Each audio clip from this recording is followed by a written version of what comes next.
Okay, wait for people to trickle in here. Nobody's watching just yet, but that's okay. And we're going to review the event. Alrighty, it looks like it's all online.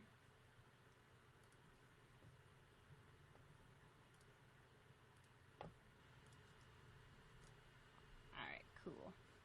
We are live, and I'm going to post this all over the internet real quick, everybody, so please be patient.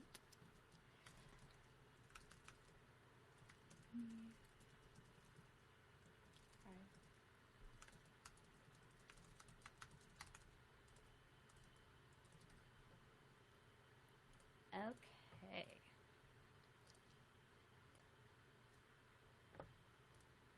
Oops, I messed that up. Go me.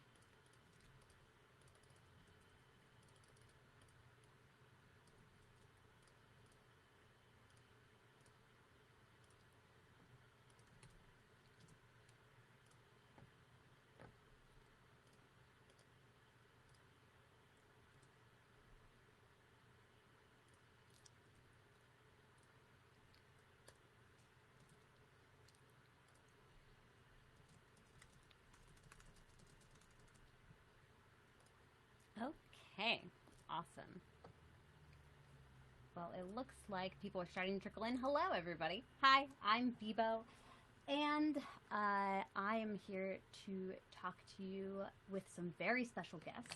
We have Ariel and Julie, and they are here to talk to us about the Secret Neighbor party game, which is, of course, set in the Hello Neighbor video game universe. So I'm going to bring them in just a second and show everybody what we're talking about. These are the designers, and it's really important to me to see more and more incredible women game designers out there, and I am excited to interview them. So if you have any questions, please know that there is actually, we are now using Restream, and so that means that we have chat capabilities. So if you have any questions throughout the stream, make sure that you just go over to the chat and say what you want. If you comment on Facebook or YouTube, on Tabletop Backer Party or Be Bold Games, it'll get to us. So I'm really looking forward to being able to have a more interactive stream, and more importantly, ask these wonderful human beings some questions about the game that they designed. So also, before we talk about it, just so everybody knows, these games are available right now from Arcane Wonders on their website, arcanewonders.com, in their web store. So you'll be able to actually get this game if you're interested in it while we're chatting. So I'm going to bring them in, and please give them a warm welcome. Hi, how are you two? Hey, how's it going? Good. So you are the designers of the new Secret Neighbor party game, which is set in the Hello Neighbor universe. It's so good to have you both here. Yeah, I'm just so excited to talk to you. So why don't you tell us a little bit about your role in the game and how you two became the game designers of this game? Did you start designing another game? Did you get hired on as game designers because of your reputations? I want to know so much. It's a little bit of both, actually. So we started with the game Escape Room in a Box, which was on Kickstarter, and it was the first tabletop escape room game. So we have that on the shelves in the Escape Room in a Box flashback, but our first one is called Escape Room in a Box, The Werewolf Experiment, and that's because we are huge werewolf fans. We actually met over a game of werewolf, and social deduction just is really a passion of ours. That's so cool. I love social deduction games. It's actually one of those things that got me into, throwing big board game night parties. We were like, okay, we want to play Two Rooms and a Boom, but we need like 25 people. And of course, this was 2013, so it was way back, not during COVID days.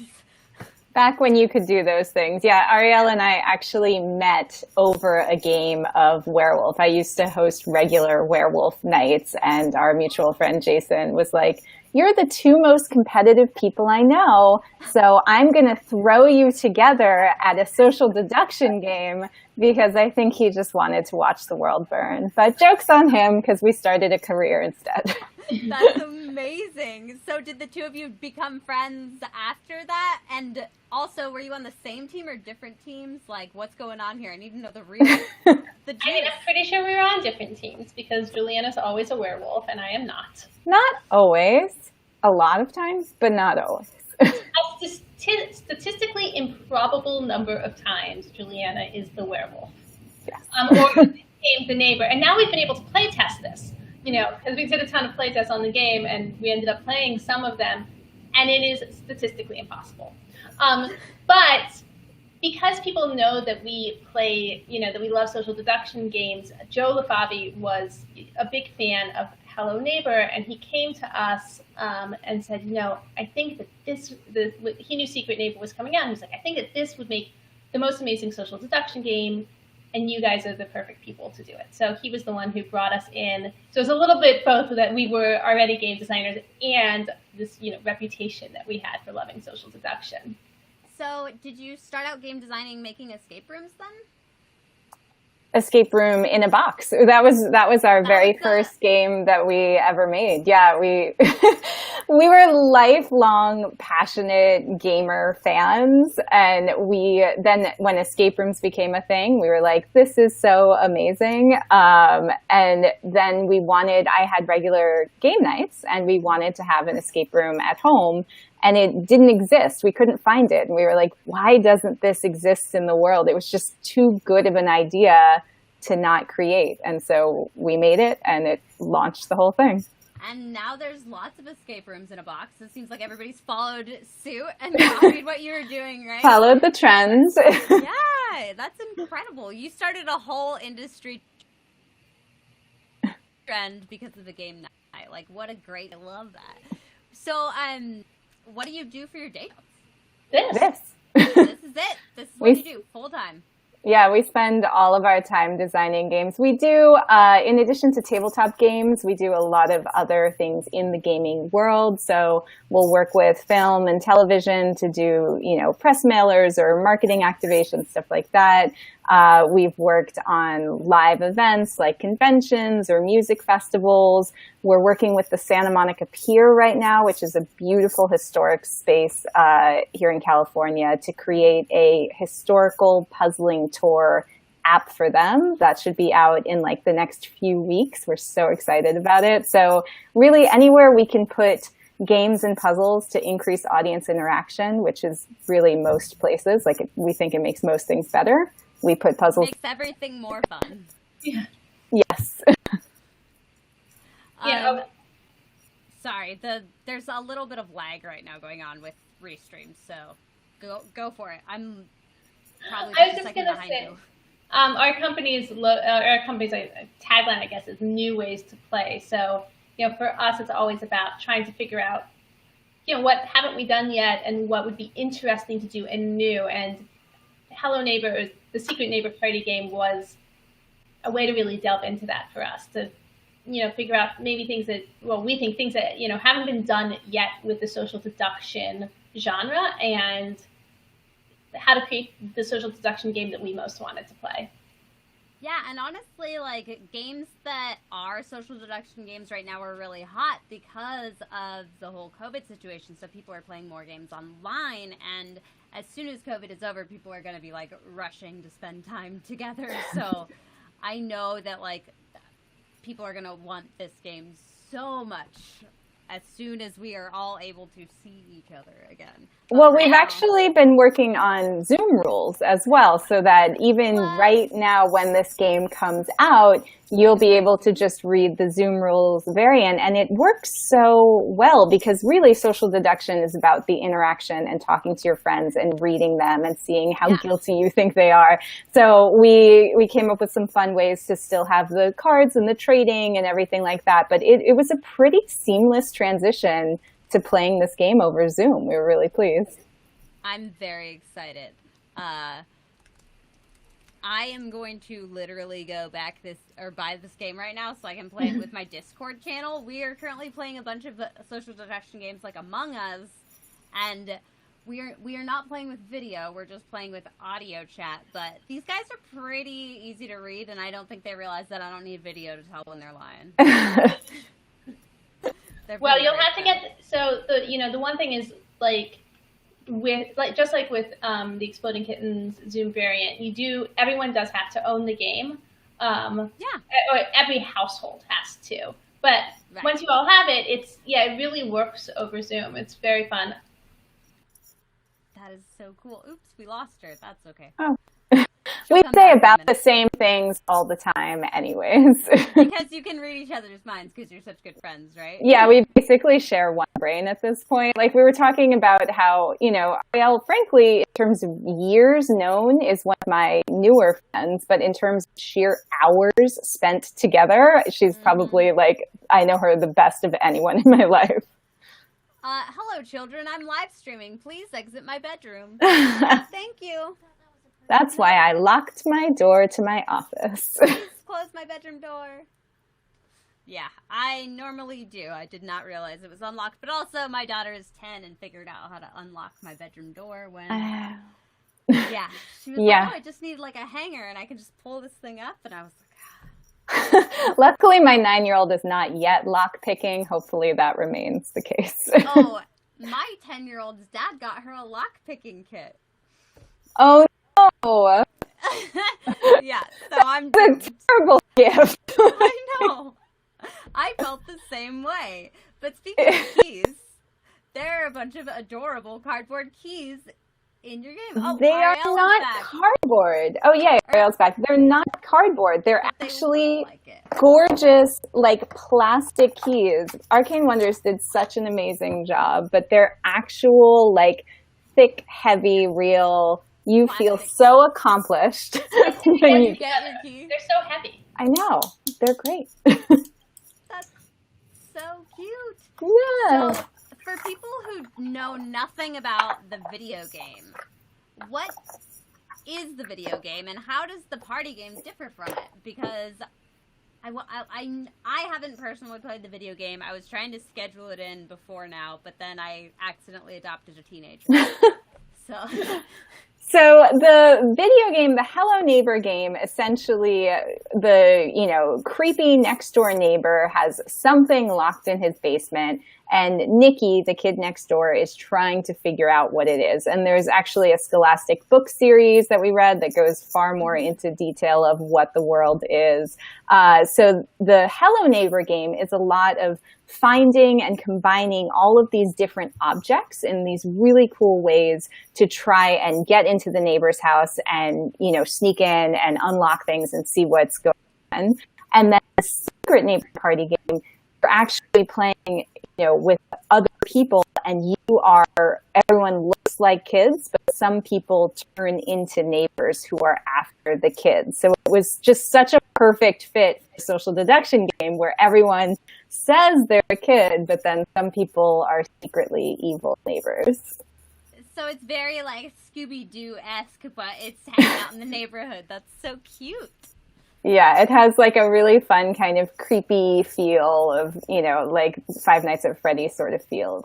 It's creepy, but it's, still kids can play it. This is definitely some stuff that my kids would totally be into. And they're very, very, very into creepy stuff. They like Five Nights at Freddy's. They what was the other one? They're into some anime stuff that's all about students killing students as monsters and stuff, and I'm like, oh, I think I actually know what that is. My friend was just talking to me about it and I can't remember it, but I was looking at all of the images of they just turned into monsters.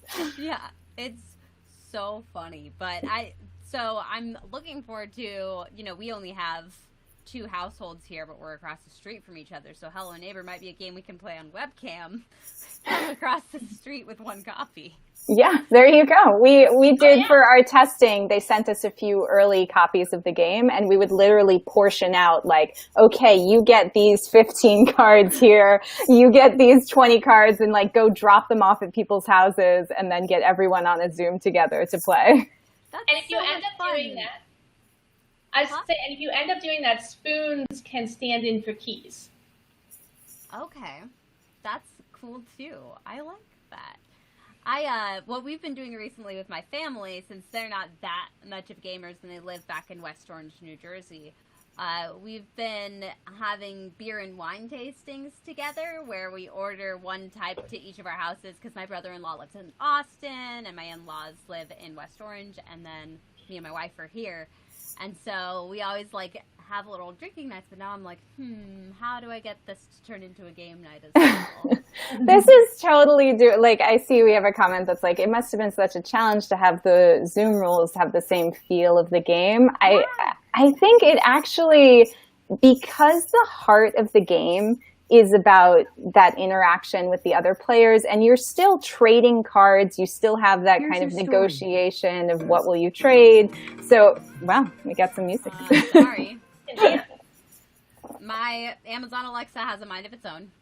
Fair enough. But it was a pretty easy transition. And the beautiful thing about this game is, since it is meant for players of all ages, and younger players as well, it's a really good game for people who might not be hardcore gamers. If you're trying to like get your family into this and have them try it out, like this is one that they could do. It's like, just try to get a set of 3 objects. It'll give you some powers. See who looks suspicious. You can do it. Yeah, that's so cute. How old would you recommend is the youngest age set? So on the box, it says that this game is for, what did we end up saying? Probably either 8 or 12 plus. 8 and up. On testing, yeah. Yes, 8 and up. I think we had some testers who were as young as 7, but this is, so it's for 8 and up. Really, as long as they can read the cards to know what the cards are telling them to do, they should be just fine. Awesome.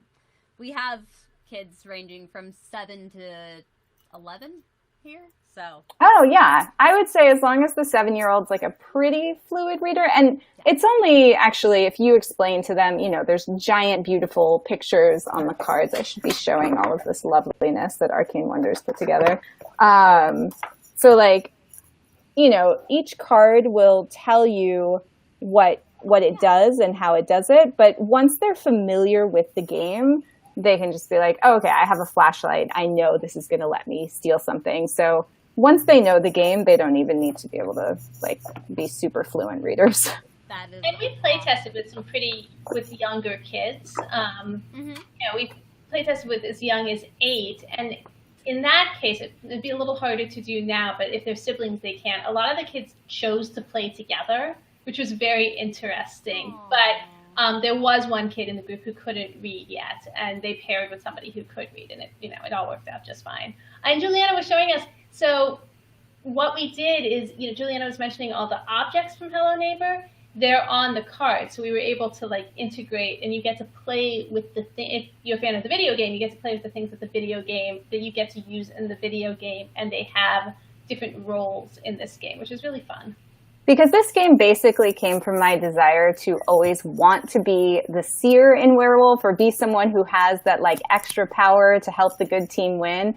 And I never ever in my life get to be those roles. So I was like, what if instead of just being randomly assigned a power, there's objects and you can trade all of those objects back and forth. So you always have the potential of getting that power if you can trade for the correct object.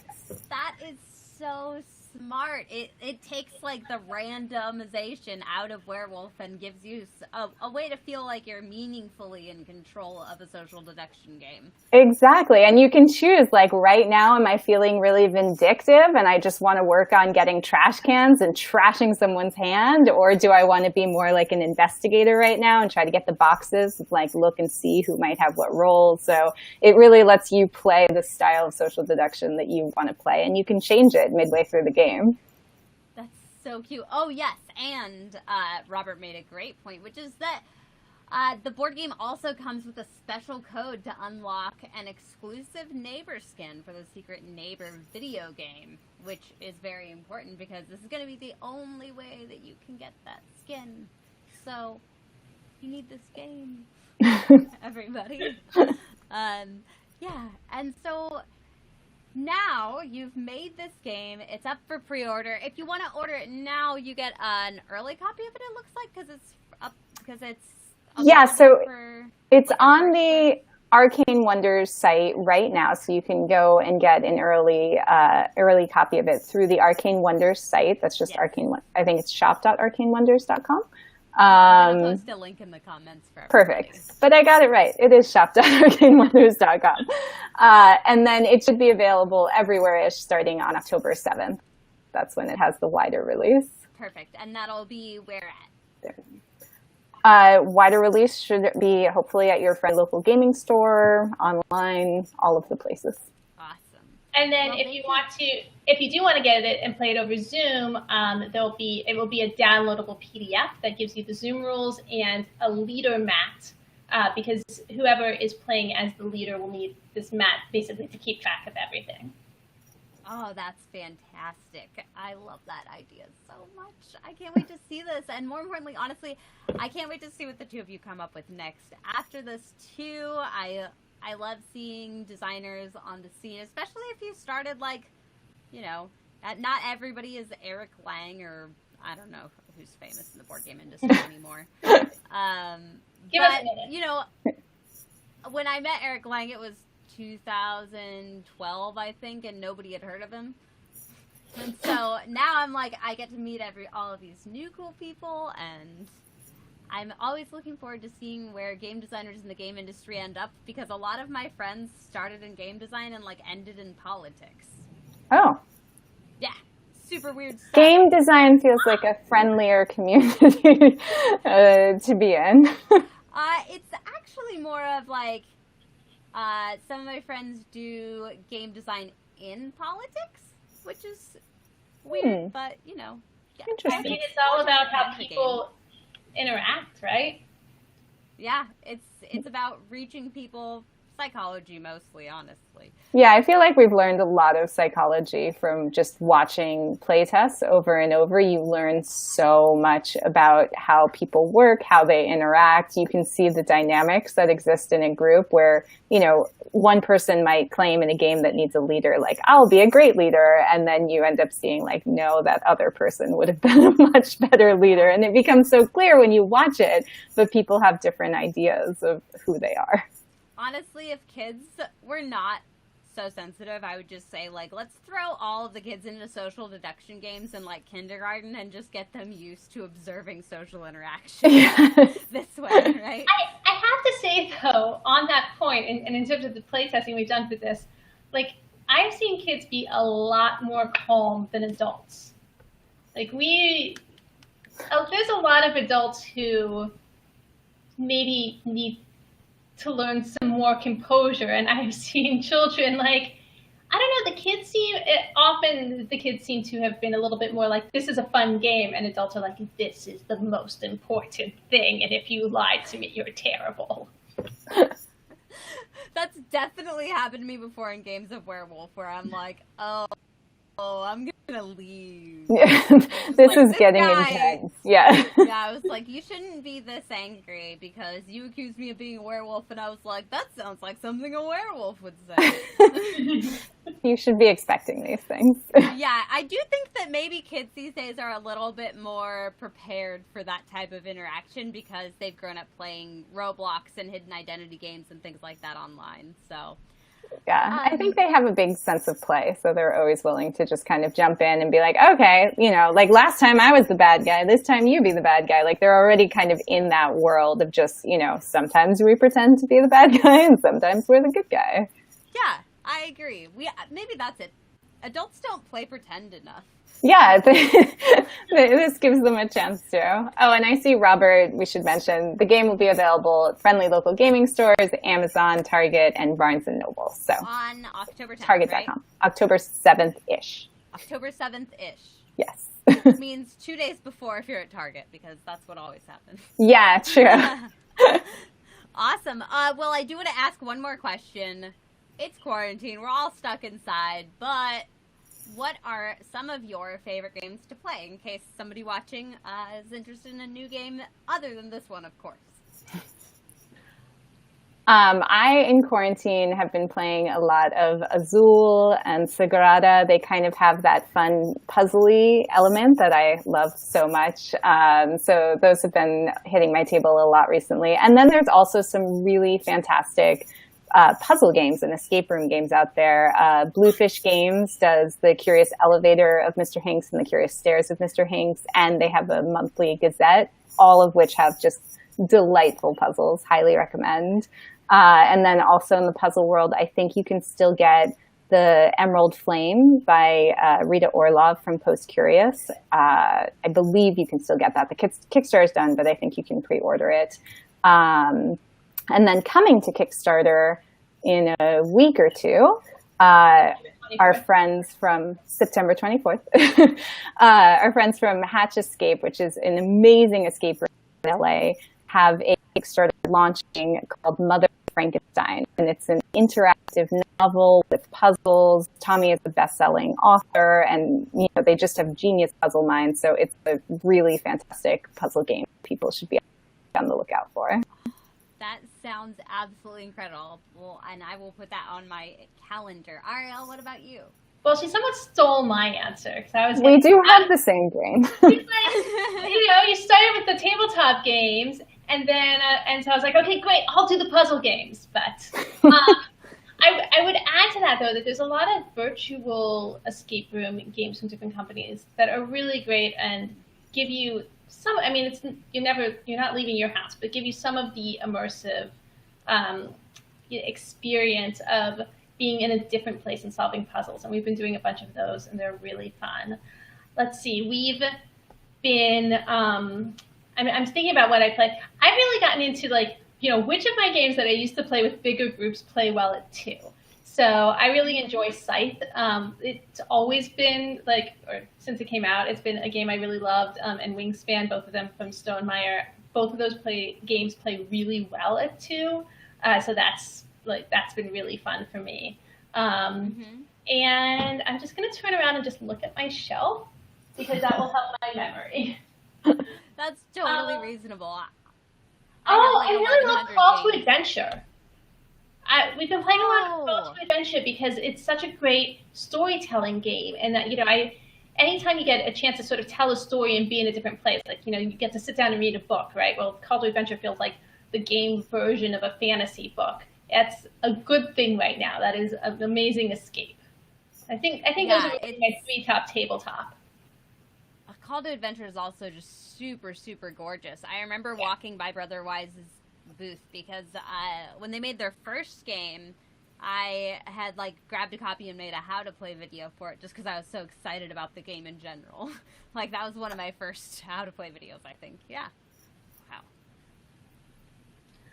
And I want to call out, there's another 2-player game from Arcane Wonders that I really like, and I'm I hadn't said it yet because I'm having to, Robert, you're going to have to put this in the chat. It's Air, Force, and then... Air, Land, and Sea. Yeah. Air, Land, and Sea. Thank you. Sorry, my memory is not so good, but it's specifically for 2-player, and it plays really fast, so it's a good game to kind of get you into it, or if you're at the end of the night and you're I want to play another game, but I don't quite have the, time to pull out something longer. It's just a really, good, fun thing to play with 2 players. Yeah, Onitama is the same way too. It's a really awesome Arcane Wonders 2-player game that you can just bust out and honestly play in 15 minutes too. So it's great. It's a great lunchtime game, I think. Yeah, well, honestly, also, speaking of head over there. Huh? Yeah. It's a beautiful game too. It's particularly lovely. Oh my gosh. And it comes out on that mat that's fabric. It's so beautiful with these big chunky plastic pieces that just feel good to move. It's such a cool game. Yeah, so thank you both so much for joining me. Is there anything else you want to say to the audience? And also, audience, is there anything that you want to ask these wonderful human beings about their new social deduction game? Robert has reminded us that we have not said.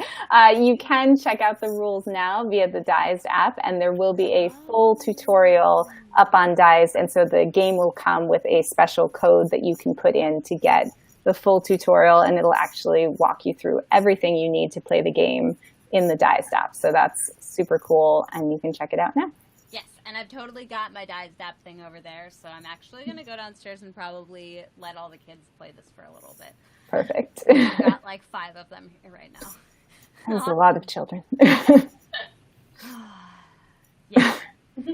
we have a lot of kids here all the time, and so I get the top floor, they get the bottom floor. That's the rule. Nice. Well, thank you both so much for joining me. I'm really looking forward to this game and seeing what both of you do next, and hopefully the next time you design something, I'll be able to talk to you again. And I'm going to keep pushing everybody to go check out the Hello Neighbor Secret Neighbor Party game, because this is definitely something that you're going to want, especially if you're a werewolf fan. Thank you. Thanks so much, everybody, for watching, and I will see you all in 20 minutes during my next live stream. Bye, everyone. Bye. Bye. Thank you.